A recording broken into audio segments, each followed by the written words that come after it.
Raha ni hafilandrondy antenay ko farampitso. Ahita fihovana fagnisena na mafiso. Alavirou nyalahelo ni sento sintomany. Fanyola tsy maintsy misy raha mbola eto antany. Dia zamantany hoe misy Andriamanitra.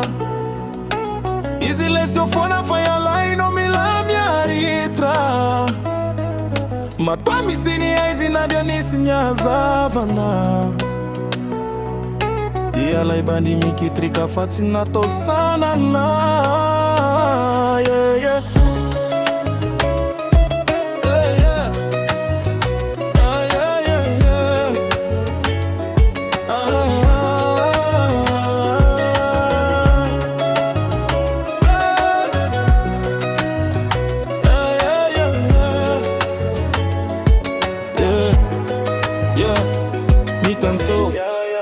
Efa ela za joro, efa ela za no teto. Raha ny fiainana eto antany lesiko mampisento. Efa kobofa mamaina efa tsy maintsy atrehana. Le kozy anakiray io no tsy maintsy atao kotehana.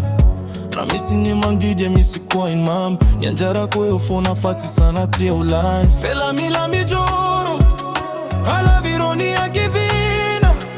Dia bandinao ny ani aloha. Avelo izayanya wina.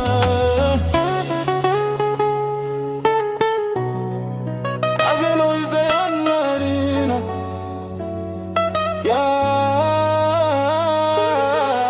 Felamilamy joro, alavirou ny akivina. Dia bandinao ny ani aloha. Avelo izayanya wina.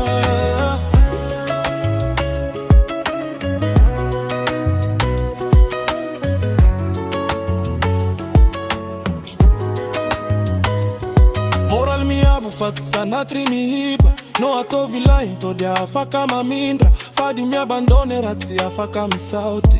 Fa ny andro ray alay ary mety okopa. Après le fijaly analesy ny fifalinana. I ataovy fona nyezaka fa zade varina ya, zade varina ya.